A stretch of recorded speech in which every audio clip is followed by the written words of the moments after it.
Hey everybody, what's going on? Y'all already know who it is. It is your boy Thesis, and today's video I wanted to come a little bit different to you. Today, in today's climate, especially with everything that's going on that you see on the news, I felt that this one had to be a little different. You guys keep it locked. Stay tuned.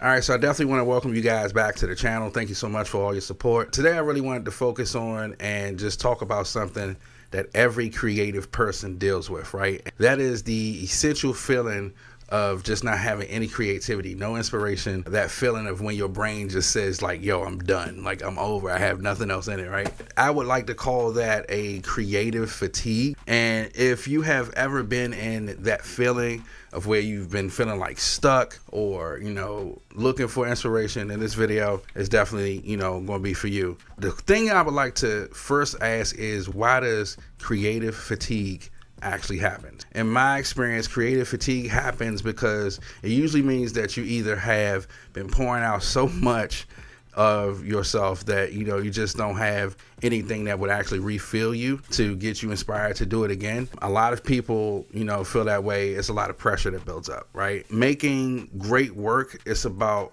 how you feel with yourself, how you push yourself, what makes you feel good. And before you know it, the passion seems to kind of just like dwindle off, or it'll just like fizzle out, as they call it. That's normal. That's not something where it's ideal for a person to say that it would never happen, but it does actually happen. And especially for like YouTube and stuff like that, or creatives just in general, whether you're a musician, whether you're an artist, whether you're painting, like you literally just get to a point where you just honestly get burnt out, right? One of the things that is a huge step for me, this is what I would call step one, is actually stepping away to then gain that actual energy back. Like, you want to regain that energy of what you used to have, that passion, that spark. And it sounds strange, but you honestly have to just step away. You have to watch something that will inspire you, or listen to something that will inspire you. Creativity grows when you give yourself time to just stop and rest.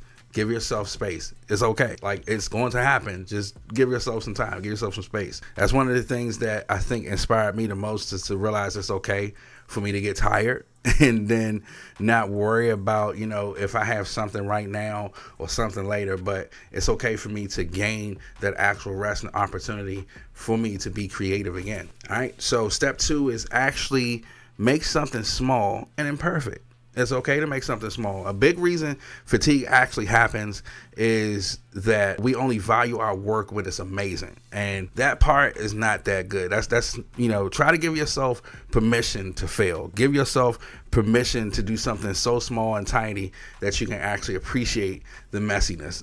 Give yourself that opportunity to actually do something small. It doesn't have to always be a grand scale creative. It doesn't have to always be something spectacular. Take the small steps, right? Do something real small for yourself, and that will actually spark your creativity to get yourself to a point of where you have that passion again. The goal of this is momentum, right? Not perfection. Small wins rebuild confidence, and over time you'll start to get that spark back. Step three, you got to change your environment. One thing I've been noticing, especially with me, right, is when I'm creative, I do like to think or get to different plateaus in my creativity where I don't be in the same spot all at once, going outside.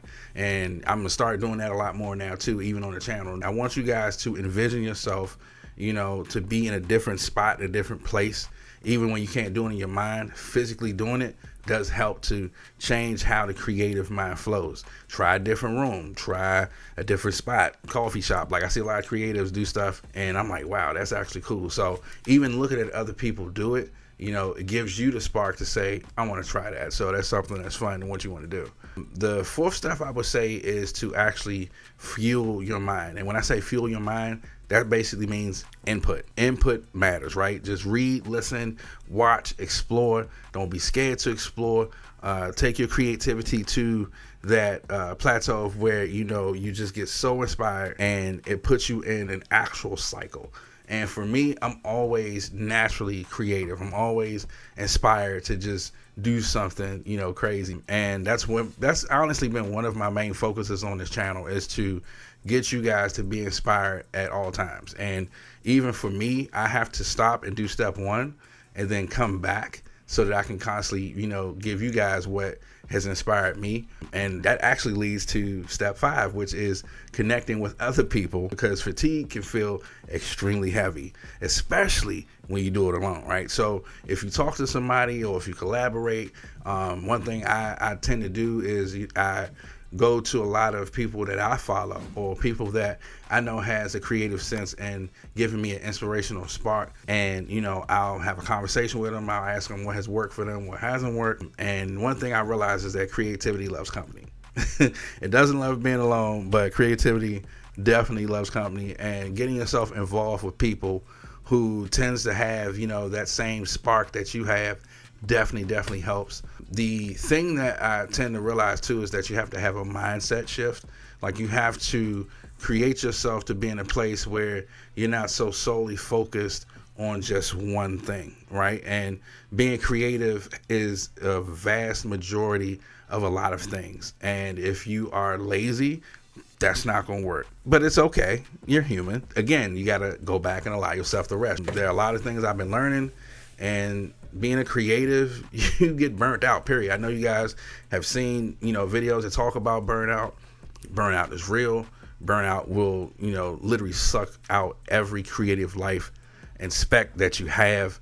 But once you get in the goal of setting your tone for yourself and saying that I want to put this in a specific place at a specific time in a specific, just order of things, then that tends to shift your mind and then change how it is that you do things, how it is that you say that I want to create like a healthy version of you. Like, you want to create a healthy, creative, mental version of you, because if not, you're easily going to, you're going to burn out. It's just that simple. Just know that it happens. It does happen. It does get you into a space.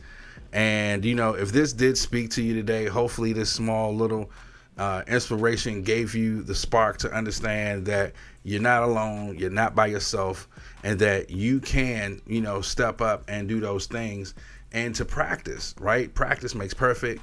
And one thing about being a creative is that every time you stop, you don't have to get to a place where you just stay stagnant, right? It's okay. Recharge, refresh, and rest. Those things. And it helps. It does help. So again, if this video helped you today, please hit a like, hit a comment. Definitely got some other things in store for you guys, but I felt that in today's climate, in today's time, that this was definitely needed. And even though I'm talking about it in a creative sense, I'm also talking about it in a human mental sense.